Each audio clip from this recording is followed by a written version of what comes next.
going to say this, and I'm going to say it just once. This is today's News Talk Radio, TNT. Welcome back, ladies and gentlemen, to TNT, Today's News Talk. I'm Patrick Henningsen, your host. We're in hour number 2 of this live broadcast. Appreciate you guys coming back for the second hour. Hello to everybody in the TNT chat community. Now we're going to pivot over to a very important issue that affects everybody. Now we're going to be focusing on the United States, but of course this affects you globally, wherever you are in the world, with the monopoly that big tech has over the information space, over the global public square. Any technology, anything that's implemented at that level in terms of censorship, speech control, it's being done globally. So this is a U.S. issue, but it's also a global issue right now. To talk about this right now, I want to welcome onto the program Mike Benz from the Foundation for Freedom Online. And Mike has been very hot on this issue for a very long time. We're going to talk about it, its implications if you're in the United States, and what people can possibly do to stem the tide of what is clearly here. It looks like an authoritarian power grab in a technocracy fashion. Mike Benz, welcome to the program. Thanks for having me, Patrick. So, Mike, AI censorship, just as a general theme, is something that frightens a lot of people because it does take the human element out of it. As bad as we saw with the Twitter files, and which you are very familiar with and you covered, and your organization has done great reporting on, this is a whole nother level here. If you can just explain to us where we're at in this process right now. Yeah, so the first thing to understand is that AI censorship is not some future threat. It's already here. It's already been here for about 6 years. It was the great technological game changer that allowed the modern era of internet censorship to happen.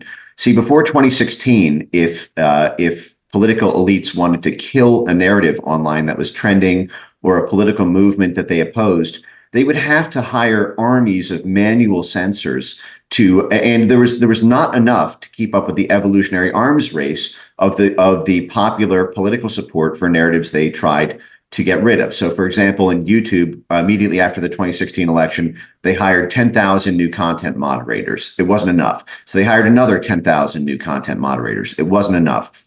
And what ended up happening was, I call these weapons of mass deletion, the New Manhattan Project, to construct the ultimate AI censorship Death Star to be able to blast the planet of nuisance narratives off the internet.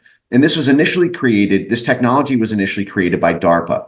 It uses a technique called natural language processing, or NLP, which is a machine learning technique that takes every word you say, every sentence you write, every paragraph you tweet on Twitter. It all gets analyzed into a model that ingests what you say and how it relates and how it's spread to the other people in your network. And they create these vast topographical network maps of how a narrative is going viral. So you may have seen some of these. It'll have a picture of a high-profile individual, and it links out to everybody else who spread that message. And they can create this taxonomy of any narrative in the world, vaccine skeptics, mail-in ballot skeptics, climate skeptics, abortion, energy, migration, you name it. This was initially constructed by the Pentagon with funding from the State Department in order to deal with the threat of ISIS recruiting on Facebook and Twitter in 2014. And so what they did is they basically pooled together these sort of political thought leaders, these national security figures, and then tons and tons of academics and so-called subject matter experts to parse the dialect, the specific words and phrases, the hashtags, the memes, and the prefixes and suffixes, the particular slang and rhetoric of the movement they're trying to target. And then every tweet, every Facebook post, every TikTok and YouTube video, because if we're streaming right now on YouTube or on Rumble, all of this goes into a back-end text-to-speech transliteration that's used for closed captioning, which means all of that is translated into words. So it creates for the national security state a real-time heat map of every political movement and of every trending or emerging narrative that's going on in the world. So it was initially created for those national security purposes. But then after Brexit in the UK and the 2016 election here in the US, when they created this Russiagate predicate, All of that came home, and they turned these weapons of mass deletion to be able to scan and ban any narrative at scale from a foreign national security predicate into a domestic democracy predicate and unleashed it on everyone. This was how the 2020 election was censored. Make no mistake, when the Election Integrity Partnership said that 22 million tweets were misinformation, they didn't manually go through 22 million tweets. The Twitter files covered things like the FBI telling Twitter to take down 22 tweets. Well, that's 6 orders of magnitude from 22 million. The 99% of all content takedowns online originate from an AI toxicity score or an AI hate speech or an AI misdis or malinformation assessment that first flags it to the manual flaggers.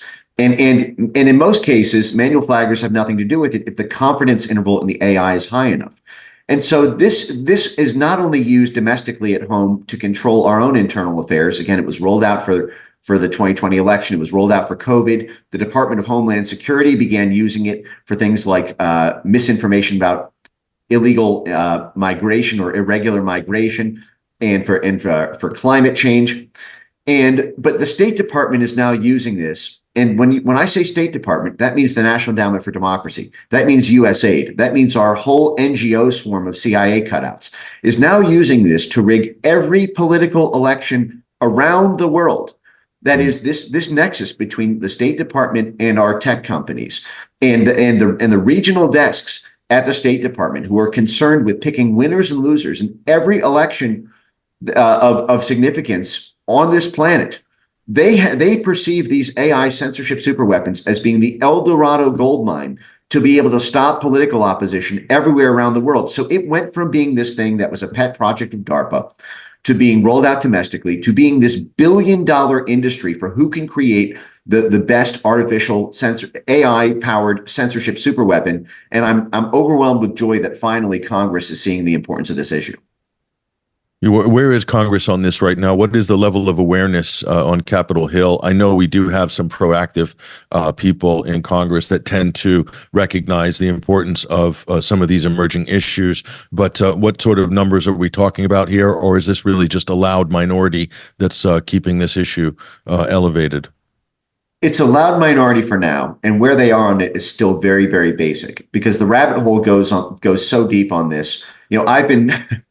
I made a mini documentary about this in 2018. That's 6 years ago. And so the level of scale that it is at now is, I'm not disheartened by the general lack of awareness in Congress over this, because the subject matter is deep, it's technical, it spans government, academia, the social sciences, the political sciences, the computational data sciences, a whole web of economic and financial stakeholders. It's a huge topic unto itself. And the initial focus for the past 18 months has been on the censorship industry side of what we're up against and breaking that open. And I'm glad now that has been established unassailably, that we can now move into the sort of deeper elements of the technology of how it all works. But three pretty big things happened yesterday. You had the House Homeland Security Committee hold a formal hearing on AI censorship for an hour and a half, laying out the basics.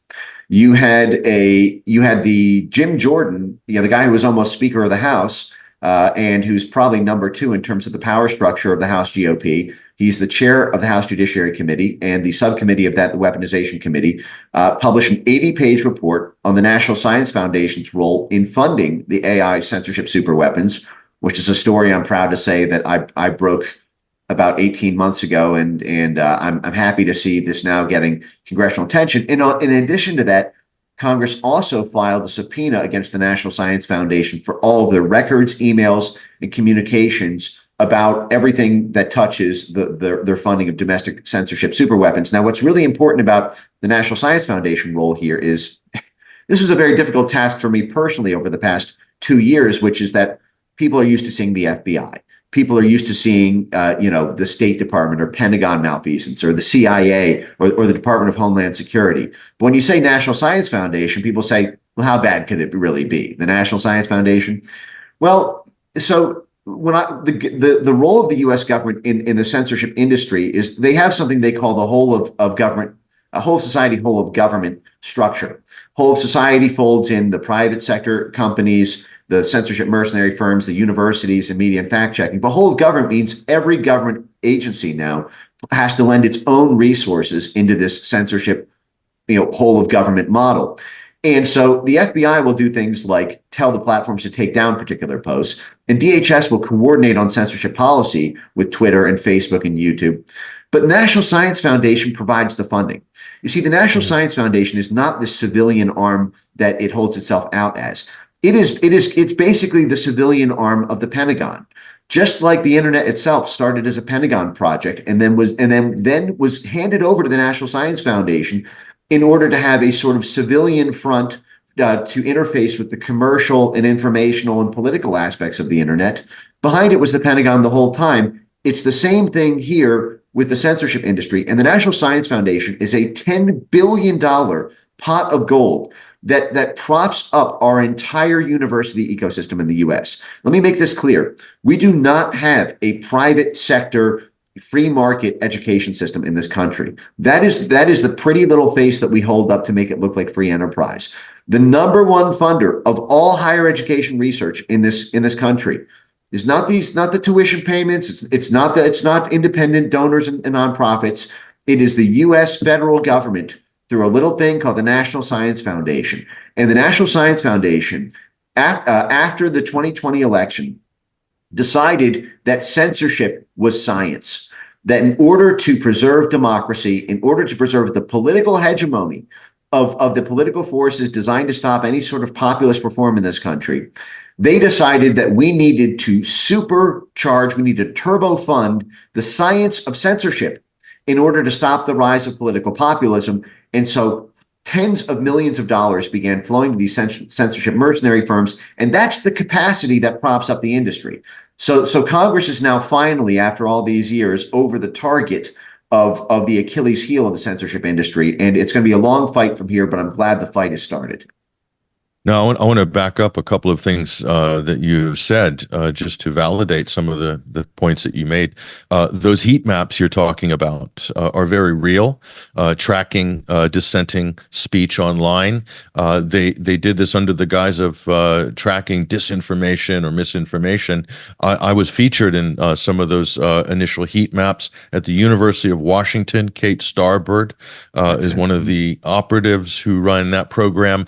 That was interesting. How that was funded, that whole department. I'd like to get your take on that. And also what you said about elections, Mike, is absolutely spot on. Facebook is one of the global leaders in election censorship. Their former head of trust and safety is a former long-term CIA agent, Aaron Berman, moved to global election integrity from trust and safety. I mean, so he's, if you have a CIA person effectively in charge of, surveying the global election landscape on that platform, that is a very powerful position, micromanaged from a U.S. tech enclave, but globally. So those things that you're talking about, Mike, are very real, and we can absolutely validate everything that you're saying there. Well, you mentioned Kate Starbird, the University of Washington. You know how Kate Starbird's University of Washington censorship lab is funded? It's by the National Science Foundation, the very group we were just talking about. Her lab at UW received a joint $3 million grant of U.S. taxpayer funds. So that is money being stolen out of your pocketbook to pay for the people censoring you. So, I mean, $3 million. These people are not running, rocket science labs. They're not, they're not building new renewable batteries. They are literally just reading your tweets and deciding how best to censor you. And that work is being funded by you, the U.S. taxpayer, through the National Science Foundation, which finally Congress has now subpoenaed and held its first hearing on. But again, the rabbit hole in there goes very deep. Kate Starbird's network there is tightly connected to U.S. military and foreign policy interests. It was none other than Michael McFaul, who, so Kate Starbird, of course, comes from 3 generations of a very significant military family and has worked with Fort Lewis there in Seattle. University of Washington is the Bill Gates University. The Bill Gates family has been on the board of trustees for multiple generations of the University of Washington, which is very close to Seattle there. And their partnership with the University of Stanford is exactly over the target of what you just said. That Alex Stanford, Stamos. Alex Stamos, as Stanford Internet Observed, he's former CTO at Facebook, right? Yes, and not only that, part of his role as CTO of Facebook was during that Russiagate era when he personally interfaced with the ODNI, the Office of the Director of National Intelligence, and to censor basically U.S. Trump supporters under cover of calling them Russian bots and trolls. And who is Alex Stamos's boss at the Stanford Internet Observatory? It's Michael McFaul. Michael McFaul, Obama's U.S. ambassador to Russia, who was kicked out of Russia, who personally authored white papers on how to structure color revolutions. He put a 7-step guide out, and the first step in that is control the media infrastructure. And so then he goes on to head the top censorship, the censorship university for controlling discourse on social media. And who is the top technical operative at the Stanford Internet Observatory? It's Renee DiResta, who started her career in the CIA. So you have these CIA and military and State Department, the blob. Every time you look up, and see who it is who's putting their boot press on the thumb of your speech, it comes from those three webs of the U.S. national security state, our Pentagon, our intelligence services, and our State Department. And you mentioned Aaron Berman there at Facebook. It's the same thing at YouTube. It's the same thing at TikTok. It's the same thing at Reddit. The head of content moderation at Reddit is a NATO blob monster who comes straight from the Atlantic Council, which is 7 CIA directors on its board and gets annual funding from the Pentagon, the State Department, and the National Endowment for Democracy. What happened was, after the 2016 election, the national security state and our foreign policy establishment freaked out that the wrong people were winning elections, and they would change U.S. foreign policy to focus on domestic priorities instead of foreign policy. That they would focus on the homeland instead of the empire, and these are the managers of the empire.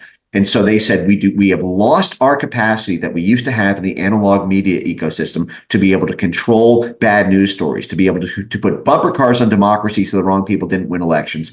And so they systematically went about building in the digital era the same sort of relationships they used to have with the editorial desks, the same sort of relationships they used to have with media ecosystems, with social media. And we are now living in the aftermath of that.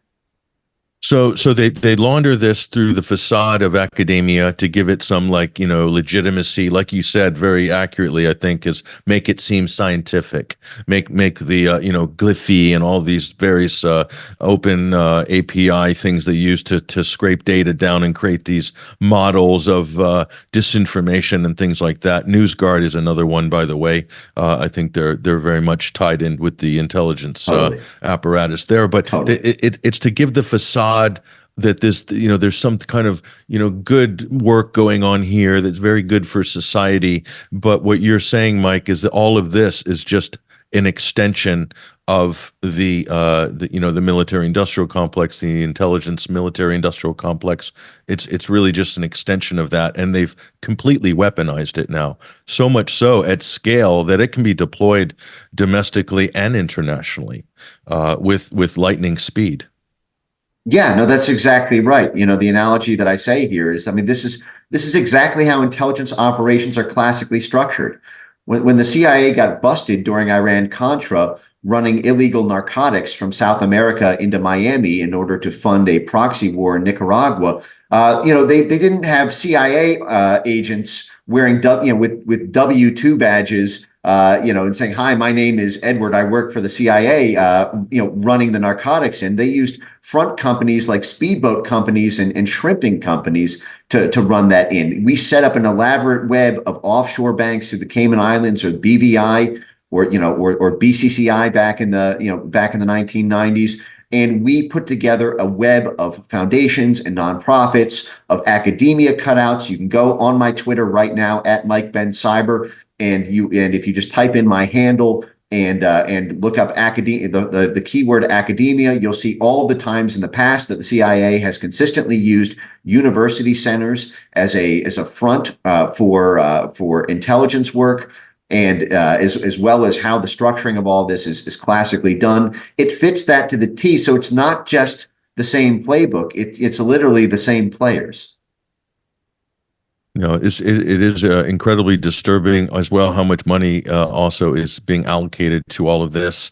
It's become an industry in itself, much like the defense industry as well. It's become a sort of self-feeding feedback loop where there's people. It's funny, the young people coming up through the ranks, Mike, who listen to all of these panel discussions, who are hooked on this fifth generation warfare narrative that everything is potentially, in the cultural space and foreign influence. Tucker Carlson is getting an earful from these same people for going to Russia to interview Vladimir Putin. And they're saying, well, this needs to be regulated because this is Putin's way of infecting the minds of America. I mean, this is just so ridiculous on such a massive level. But that's where people's heads are right now in a lot of the American political space. I think it's very corrupting, these sort of ideas that have been allowed to fester, especially since 2016.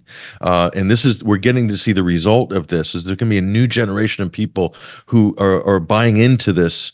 Well, I'm going to call it garbage, but to the point where they're reclassifying the free press as somehow information warfare. Like literally, that's the whole of society approach that you were talking about, isn't it? Yeah, well, and it's not just the young people. I actually think the young people have, what you call strong beliefs loosely held on this. I'm not convinced that they have a strong conviction on this. I think they have a sort of temporary enthusiasm because of the surround sound media that's encouraging them to think that way. I think if the surround sound were to be turned down, there would be mean reversion back to a First Amendment in this country. But the fact is this is not just the crazy kids being taught this by their high school and college professors. This is the actual upper echelon of the censorship industry's apex predators in the national security state itself. And I'll give you just a couple of examples. The head of the State Department's censorship arm from 2014 to 2016, and a guy who is on the board of NewsGuard, Rick Stengel. He was a guy who is the Undersecretary for Public Affairs at the State Department. That's the number 3 position there. He self-described himself as Obama's, quote, propagandist in chief while he was at the State Department, ran the Global Engagement Center, which was the main scandal of the State Department for the Twitter files.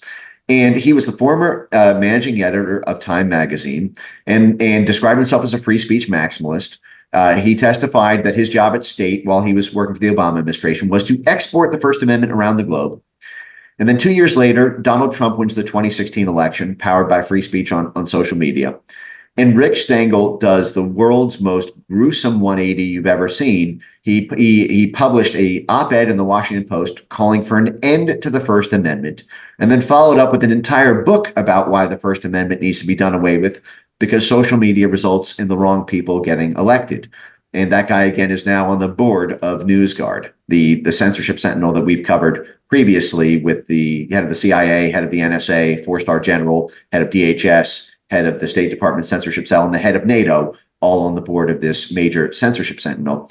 But it's beyond that too. I mean, one of the things that my foundation has coming out at foundationforfreedomonline.com is a multi-part report on Stanford planning sessions, this very network we were talking about, where they openly called and plotted a way to potentially end the First Amendment in this country in order to secure federal government protection for the censorship industry. And on top of that, you had the Biden administration's lawyers themselves in the main Supreme Court case, Missouri v. Biden, at the appellate court level, argue that the First Amendment's classical interpretation has to be expanded in light of social media. So you have the Biden administration's own lawyers, you have the top censorship thought leaders in the censorship industry, and you have the apex predators of the national security state, all calling for an end to the First Amendment. This is a fight that is now existential. So going into we got a couple of minutes left before the segment breaks, Mike. But 2024 elections, what are you seeing? What do you think is going to happen based on what you've seen the last couple of elections, midterms and generals, with regards to this issue? What's big tech moving towards on coming up to November? Yep. So our Foundation for Freedom Online, has published a bunch of internal documents of major censorship industry thought leaders on what their plan is to censor the 2024 election. If it's heartening to hear, they are they are not overjoyed about the state of things. The House flipping to Republican, the scrutiny around their funding, the lawsuits, the bad press that they've suffered, the drying up of funding in certain respects, and the flipping of Twitter to Elon Musk, and the firing of the election integrity team there with Aaron Roderick's, who was recruiting from all these CIA hot zones for his election integrity team, had left them very depressed and dejected. And they regrouped by basically focusing on two new strategies in order to reinstall the level of censorship that we saw in the 2020 election. One of them is, with their loss of legitimacy at the federal government, they're moving into the state government. So this involves states like California, New York, Illinois, Rhode Island, and others passing these mandates for media literacy, which is a whole other bag of worms around forced censorship of media institutions that NewsGuard says are low information integrity. Mm-hmm. Literally, NewsGuard is leading this media literacy push, this national security state, den of vipers that we were just covering. But they've forced, as a matter of law, at the states, mandatory media literacy in all K through 12 schools, which shoves tens of millions of dollars of funding into the censorship industry to reinflate their capacity to do things like election censorship. But the big one that they're focusing on in terms of specific takedowns is they have worked very closely with the EU on the new EU disinformation laws with the Digital Services Act. NewsGuard had a formal partnership with the European Union in constructing and doing the code of practice for these new EU laws, which are the number one existential threat to Elon Musk's ability to keep X free. The EU is a larger market than the US. It's 450 million people. It's opposed to only 300 million, some here in the US.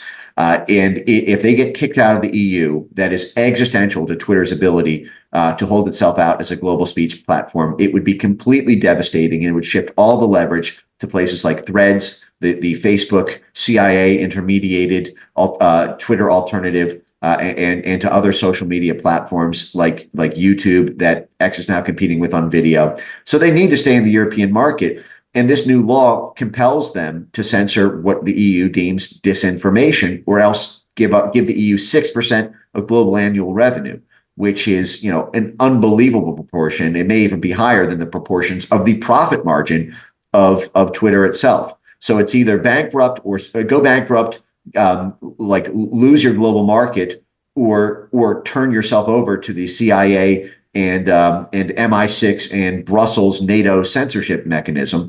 So that is the horns of the dilemma that X is on right now. And what's so troubling about this is not coming from the EU. This is coming from the US and London, in the sense that I've watched all these people for years run this exact same play when they did Transatlantic Flank Attack 1.0 to get Europe to pass censorship laws like Germany's NetzDG in 2017. If you go to my Twitter at Mike Ben Cyber, you'll see I've posted all about this. Just type in the keywords Transatlantic Flank Attack. You'll see the whole history of this. They're doing it again, Transatlantic Flank Attack 2.0, where you had these US State Department officials and these creepy crawlies from the Stanford Internet Observatory and other CIA intermediated cutouts for the US government who get government funding, who all plotted the ways to use Europe's censorship laws to compel censorship of the 2024 election. This is a boomerang to use our foreign-facing Department of Dirty Tricks to censor U.S. elections, and frankly, the whole thing needs to be interrogated from top to bottom. Yeah, the European Digital Services Act in Brussels is just a convenient single entry point for Washington to micromanage political, geopolitical, economic affairs in Europe. That's arguably why the EU was formed to begin with, some might say.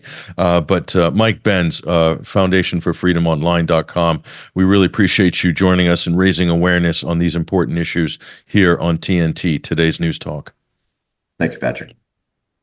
Do follow Mike Ben Cyber on X, Twitter, plus great website, foundationforfreedomonline.com. It's got a lot of resources there, and all the details of what we're talking about are on his website. So you do want to follow that and share that. We'll drop that link in the TNT chat community as well. We've got good numbers in there today. Great to see you guys. We're going to break right now and go to our roving correspondent, for an update on the Middle East. Basil Valentine joining us on the other side. I'm Patrick Henningsen, your host. We'll be right back.